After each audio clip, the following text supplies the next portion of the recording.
મિત્રો, ગ્રહોની માયામાં મારા દરેક વાલા જાતકોનું સ્વાગત. આપ અમને નિહાળી રહ્યા છો ગ્રહોની માયામાં. આજે આપણે વાત કરીશું દૈનિક રાશિ ભવિષ્યની. મિત્રો, 19/10/2025 આજે રવિવારનો દિવસ.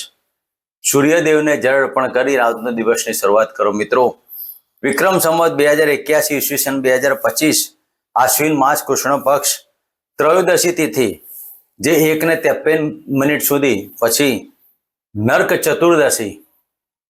મિત્રો, આજે કાળી ચૌદશ કહેવાય. તો આ કાળી ચૌદશમાં કયા દેવીની આરાધના કરવી તેની આપણે હમણાં વિશેષમાં ચર્ચા કરીશું.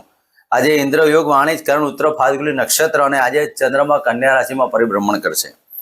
આજનું અભિજીત મુહૂર્ત 11:43 થી 12:28 સુધી અભિજીત મુહૂર્ત ચાલશે અને આજના રાહુકાળ 4:22 થી 5:47 સુધી રાહુકાળ ચાલશે. આજે સૂર્યનો ઉદય 6:24 અને સૂર્યનો અસ્ત 5:47. મિત્રો, આ હતું આજનું પંચાંગ. અને હવે વાત કરીશું આજનો ગ્રહ ગોચર. તો મિથુન રાશિમાં ગુરુ મહારાજનું પરિભ્રમણ, સિંહ રાશિમાં કેતુ મહારાજ, કન્યા રાશિમાં ચંદ્ર અને શુક્રની યુતિ, અને સૂર્ય બુધ અને મંગળ તુલા રાશિમાં, રાહુદેવ યથાવત કુંભ રાશિમાં પરિભ્રમણ કરી રહ્યા છે અને શનિ મહારાજ મીન રાશિમાં. તો મિત્રો, આ હતું આજનું ગોચર પ્રમાણ. આપણે વાત કરીશું નર્ક ચતુર્દશી. મિત્રો, કાળી ચૌદશ મહિનામાં 12-24 ચૌદશ આવે, પણ એમાંની આ ચૌદશ એટલે કાળી ચૌદશ કહેવાય. મિત્રો, આ સમય દરમિયાન જે મારા તાંત્રિકો હોય, જે માતાજીના કે ભગવાનના ઉપાસક હોય, તેને કયા પ્રયોગો કરવા. મિત્રો, આ નાનકડી ટિપ્સ આપના માટે આખું વર્ષ દરમિયાન સુખ શાંતિને સમૃદ્ધિ કરી આપશે. મિત્રો, આ નર્ક ચતુર્દશી રાત્રિનો સમય ગાળ્યો, રાત્રે ના સમય દરમિયાન માત્ર તમે 2 દેવની આરાધના ઉપાસના કરો, અથવા તો તમારા ગમતા અને તમારા ચાહીતા કોઈ માતાજી હોય કે કોઈ દેવની તમે આરાધના કરતા હોય તો પણ તમે કરી શકો છો. મિત્રો, સૌ પ્રથમ કાળી ચૌદશની રાત્રિમાં હનુમાનજીની આરાધના,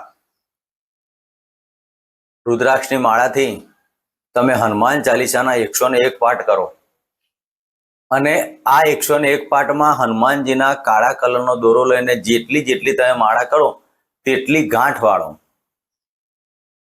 એમાં પણ જો તમે કોઈ પીડાથી, ધનથી, મેડિકલ પ્રશ્નથી, શારીરિક, આર્થિક કે માનસિક રોગોથી તમે પીડાતા હોય તેવી બાબતોનો વિશેષ ચર્ચા કરીએ. તમારા પોતાના હાઈટ જેટલો કાળો દોરો લેવાનો અને આ કાળા દોરાને તમે જેટલી હનુમાન ચાલીસાના પાઠ કરો તેટલી ગાંઠો એક મારી 108 ગાંઠ મારી અને તમે ધારણ કરો. તમારા જીવનમાંથી દરેક બાબતોની આર્થિક, શારીરિક ને માનસિક સુખ શાંતિ થશે. આ જ પ્રમાણે મિત્રો, મહુડીની અંદર ઘંટાકર્ણ મહાવીરજી ની પણ આ જ પ્રમાણે તમે જો તેમના મંત્ર કરો અને 108 ગાંઠ મારી અને આ પ્રયોગ કરો તો પણ કરી શકો છો. બીજો વિશેષમાં છે નૃસિંહ ભગવાન. નર એટલે મનુષ્ય અને સિંહ એટલે સિંહ. આ નરસિંહ વિષ્ણુ ભગવાનનો ચોથો અવતાર એટલે નરસિંહ અવતાર. અને એ દેવની આરાધના ઉગ્રમ વીરમ મહાવિષ્ણુ જલતમ સર્વતોમુખમ નરસિંહમ ભીષણમ ભદ્રમ. મિત્રો, આ મંત્ર તમે કરો, ઉગ્રમ વીરમ મહાવિષ્ણુ. મિત્રો, નરસિંહ ભગવાનનું, વિષ્ણુ ભગવાનનું ઉગ્ર રૂપ એટલે નરસિંહ અવતાર. ઉગ્રમ વીરમ મહાવિષ્ણુ જલતમ સર્વતોમુખમ નરસિંહમ ભીષણમ ભદ્રમ મૃત્યુ નમામ્યહમ. આ મંત્ર કરો. 108 મંત્ર કરી અને તમે જો નરસિંહ ભગવાનના શુદ્ધ ઘીનો દીવો કરીને 108 મંત્રની માળા કરો રુદ્રાક્ષના મણકાથી અને આ મંત્ર કરો. મિત્રો, તમારા જીવનમાંથી, ઘરમાંથી દરેક બાબતની નેગેટિવિટી 101% અજમાવજો. મિત્રો, આ પ્રયોગ કારગર છે. જેના ઘરમાં નરસિંહ ભગવાનની પૂજા પાઠ થતા હોય, વિષ્ણુ ભગવાનની આરાધના ઉપાસના થતી હોય તે ઘરમાં ક્યારેય કોઈ નેગેટિવિટી, ભૂત પલિત કે નજર દોષ લાગતા નથી. તમારા પરિવારની ઉપર કોઈને પણ આવા કોઈ બાબતો બનેલી હોય તો તમે આ પ્રયોગ કરજો અને તમારા જીવનમાં વર્ષ દરમિયાન ઉન્નતિ પ્રાપ્ત કરજો. અને ચોથા નંબરમાં મિત્રો મહાકાલી માતા. ઓમ જયંતી મંગલા કાળી ભદ્ર કાળી કપાલી દુર્ગા ક્ષમા શિવા ધાત્રી સ્વાહા સ્વધા નમોસ્તુતે. સરસવના તેલનો દીવો કરવો અને શુદ્ધ ઘીનો દીવો કરવો. 2 દીવા કરી અને મહાકાલી માતાને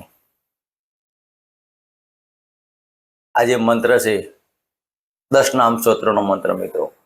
જયંતી મંગલા કાળી ભદ્ર કાળી કપાલીને દુર્ગા ક્ષમા શિવા ધાત્રી સ્વાહા સ્વધા નમોસ્તુતે.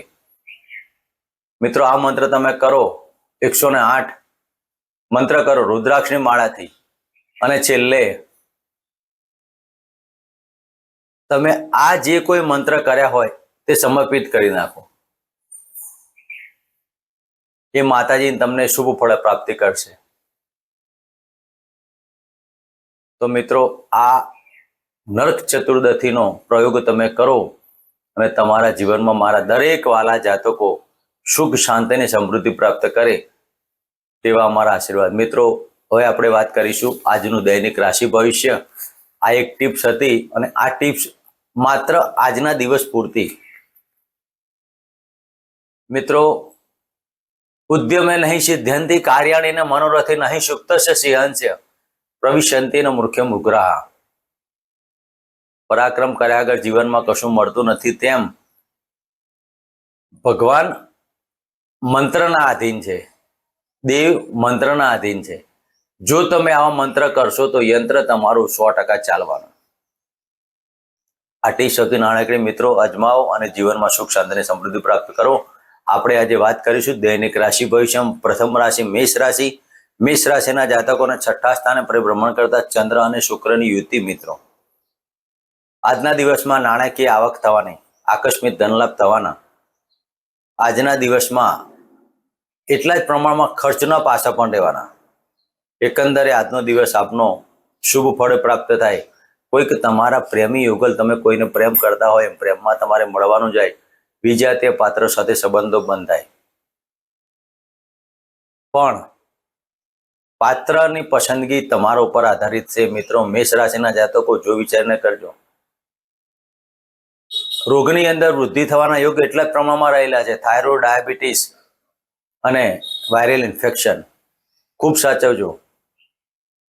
આ સમયગાળા દરમિયાન તમે ઓમ ગમ ગણપતે નમઃ અને ઓમ હનુમંતે નમઃના મંત્ર કરો. વાત કરીશું વૃષભ રાશિની. વૃષભ રાશિના જાતકોને પંચમ સ્થાને પરિભ્રમણ કરતા ચંદ્રદેવ. મિત્રો આજના દિવસમાં આકસ્મિક ધનલાભના યોગો, માન સન્માન અને પ્રતિષ્ઠાની બાબતો. આજે તમે આનંદ ઉત્સાહ, આજે તમારા સૌંદર્ય પ્રસાધનો પાછળ તમારો ખર્ચ થવાનો. તો આજના દિવસમાં તમે કુળદેવની આરાધના ઉપાસના કરી દિવસની શરૂઆત કરો. મિત્રો વાત કરીશું મિથુન રાશિની. મિથુન રાશિના જાતકોને ચતુર્થ સ્થાને પરિભ્રમણ કરતા ચંદ્ર શુક્ર. મિત્રો આજે તમારા માતાનો સાથ અને સહકાર મળવાનો. આજે તમારા પતિ પત્નીની અંદર સુમેળભર્યું વાતાવરણ બનાવો. તમે પત્ની અને તમારા પરિવાર માટે આજનો દિવસ આનંદ દિવસ. મકાન સુખ, વાહન સુખની બાબતોમાં સફળતા, ક્યાંક નવું મકાન વાહન ખરીદદાર યોગ પણ આજના દિવસમાં બની શકે. તો આજના દિવસમાં તમે ઓમ નમઃ ભગવતે વાસુદેવના મંત્ર કરી દિવસની શરૂઆત કરો. મિત્રો વાત કરીશું કર્ક રાશિની. કર્ક રાશિના જાતકોને ત્રીજા સ્થાને પરિભ્રમણ કરતા ચંદ્રદેવ. મિત્રો આજના દિવસમાં નાની મોટી મુસાફરીમાં સફળતા મળે. નાના ભાઈ બહેનો છે આજે સુખ શાંતિની સમૃદ્ધિ થાય. આજે તમે જે જાતકને પ્રેમ કરતા હોય પ્રેમમાં તમારે પ્રવાસનું આયોજન પણ કરો છો. અને આવા પ્રવાસમાં તમારે માત્ર ખાવા પીવાની બાબતોમાં ધ્યાન રાખવું, વાહનથી થોડુંક સાચવવું. એકંદરે આ સમયગાળા આપના માટે ધનદાયી પ્રાપ્ત થાય અને આજે તમારો આનંદને ઉત્સાહભર્યો દિવસ બની રહે. માત્ર તમે ઓમ નમઃ શિવાયના મંત્ર કરી અને શરૂઆત કરો. મિત્રો વાત કરીશું સિંહ રાશિની. સિંહ રાશિના જાતકોને ધનુષ સ્થાને પરિભ્રમણ કરતા ચંદ્ર શુક્રની યુતિ. મિત્રો આજના દિવસમાં જે જાતકો કલાકારી અથવા વાણીને લગતા ધંધામાંથી જોડાયેલા હોય તેવા જાતકોને શુભ અને સુંદર દિવસ પસાર થવાનો. આજના દિવસમાં તમારે વાણીમાં પ્રભુ થવાના કારણે તમારા બહારના સંબંધોમાં ડેવલપમેન્ટ થવાનું. તો મિત્રો આજના દિવસમાં તમને માત્ર ગળાની બાબતોમાં તકલીફ હોય તો સારા ડૉક્ટરની સલાહ પ્રમાણે તમારે મેડિકલ પ્રશ્નનું સોલ્યુશન લેવું. આજના દિવસમાં તમે ઓમ નમઃ શિવાય અને ઓમ નમઃ ભગવતે વાસુદેવના મંત્ર કરો. મિત્રો વાત કરીશું કન્યા રાશિની. કન્યા રાશિના જાતકોને લગ્નમાંથી પરિભ્રમણ કરતા ચંદ્ર શુક્ર. મિત્રો આજનો દિવસ આપના માટે સુંદરતા વાળો. ઘણા સમયથી તમે કોઈ વિજાતીય પાત્રની શોધમાં હોય તો તમને મળી જાય. તમારે વન સાઈડનો પ્રેમ હોય તો આજે તમારા પાત્રની મિલન મુલાકાતો થાય અને તેમાં તમારો દિવસ આનંદ અને ઉત્સાહભર્યો બને. ઘણા સમયથી તમારા દૂરના સંબંધોમાં તિરાડ પડી તો તમારા પતિ પત્નીની અંદર આજે પણ સુંદરતાવાળી બની શકે છે. દાંપત્ય જીવનની અંદર સુખદ વાતાવરણ બની રહે અને આજના દિવસમાં દિવસ આનંદ ઉત્સાહવાળો. તમારા શરીર પર ગુલાબનું અત્તર છાંટીને દિવસની શરૂઆત કરો. મિત્રો, વાત કરીશું તુલા રાશિ. તુલા રાશિના જાતકોને 12મા સ્થાને પરિભ્રમણ કરતા ચંદ્ર શુક્રની યુતિ. મિત્રો, આજે તમારા ખર્ચનું પાસું વધી જવાનું. તમારા એવા પરાક્રમો થાય, તમારા એવા કર્મ થાય, કર્મના કારણે તમારે વિજેતા પાત્ર સાથે દૂર જવાનું થાય અને દરિયાપારની મુસાફરી જે જાતો ખરેખર વિદેશ જવું તો આજનો દિવસ સફળતાવાળો બની શકે.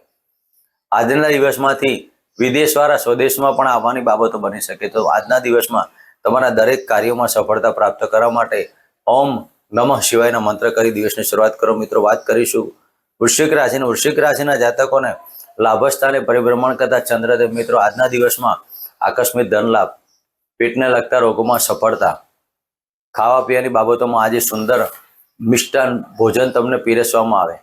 આજના દિવસમાં તમારા મનપસંદગીના વસ્ત્ર તમે ધારણ કરી શકો છો. તો મિત્રો, આજના દિવસમાં તમારે ઓમ કમ ગણપતિ નમઃ અને ઓમ નમઃ શિવાયનો મંત્ર કરાવે. તો વાત કરીશું ધનુ રાશિ. ધનુ રાશિના જાતકોને 10મ સ્થાને પરિભ્રમણ કરતા ચંદ્રદેવ. મિત્રો, આજના દિવસમાં થોડુંક સાચવવા જેવું. રાજકીય ક્ષેત્રે અને સરકારી ક્ષેત્રે થોડુંક સાચવવાનું. એકંદરે દિવસ સફળતાવાળો બની રહે. માત્ર મેડિકલ પ્રશ્નો ઉભો ના થાય, પડવા વાગવાના યોગની અંદર થોડુંક સાચવું. આજના દિવસમાં ઓમ બૃહસ્પતિ નમઃ અને ઓમ રાહવે નમઃના મંત્ર કરા. પેટને લગતા રોગોમાંથી આજે સફળતા મળે. ખાવા પીવામાં ધ્યાન રાખો. વાત કરીએ મકર રાશિની. મકર રાશિના જાતકોને ભાગ્યસ્થાને પરિભ્રમણ કરતા ચંદ્રદેવ. મિત્રો, આજે તમારે ધાર્મિક કાર્યો પાછળ ખર્ચે. આજે તમે કોઈક મંદિરમાં ખૂબ મોટો પ્રમાણમાં દાન આપવાની તમારી અંદરથી પ્રેરણા ઊભી થાય અને આ દાન આપના માટે આશીર્વાદરૂપ બની શકે છે. તો આજના દિવસમાં તમારા પતિ પત્ની સાથે આજે કોઈક ધાર્મિક કાર્યો પાછળ જવાનું થાય અને ધાર્મિક કાર્યમાં તમારું ભાગ્યની ઉન્નતિ થાય. આજે તમે તમારા ગુરુઓના આશીર્વાદથી તમારા દિવસની શરૂઆત કરશો. મિત્રો, આજે મકર રાશિના જાતકો ઉપલા અધિકારીઓમાં વાદ વિવાદ થવાના કારણે માનસિક સ્થિતિ ખોરવાય. એકંદરે દિવસ મધ્યમતાવાળો પ્રાપ્ત થવાનો. માત્ર ઓમ નમઃ શિવાયના મંત્ર કરી દિવસની શરૂઆત કરો. મિત્રો, વાત કરીશું કુંભ રાશિ. કુંભ રાશિના જાતકોને 8મ સ્થાને પરિભ્રમણ કરતા ચંદ્રદેવ. મિત્રો, આજે કુંભ રાશિના જાતકોએ ખાવા પીવામાં ધ્યાન રાખવું. થાઇરોઇડ, ડાયાબિટીસ જેવા રોગોમાંથી સાચવવું. એકંદરે દિવસ સફળતાવાળો. આજે તમે તમારા ગુપ્ત રોગોથી સાચવવું. પથરીના રોગો કે યુરિનના રોગોમાં ખૂબ જ પ્રમાણમાં દુખાવાના કારણે આજે તમારો દિવસ માનસિક ટેન્શનવાળો જાય. કોઈ વિજાતીય પાત્ર સાથે સંબંધો બાંધવા હોય તો આજના દિવસમાં જો વિચારણી કરવું. માન સન્માનનો પદ પ્રતિષ્ઠામાં હાનિ થાય. તો કુંભ રાશિના જાતકો આજના દિવસમાં ઓમ શમ શનિ શરાયના મંત્ર કરી દિવસની શરૂઆત કરો. મિત્રો, વાત કરીશું મીન રાશિની. મીન રાશિના જાતકોને 7મ સ્થાને પરિભ્રમણ કરતા ચંદ્ર શુક્રની યુતિ. મિત્રો, આજે તમારા પતિ પત્ની વચ્ચે પ્રેમનું વાતાવરણ બની રહેશે. આજના દિવસમાં આકસ્મિક ધન લાભ, વ્હીલ વારસો, પ્રોપર્ટીના લાભ મળવાના અને આજે તમે સારા વાહન અને સારા મકાનની અંદર જવાનું થાય તેમાં તમારી સફળતા પ્રાપ્ત થાય. તો મિત્રો, આ તું આજનું દૈનિક રાશિ ભવિષ્ય. ફરી મળીશું આજે.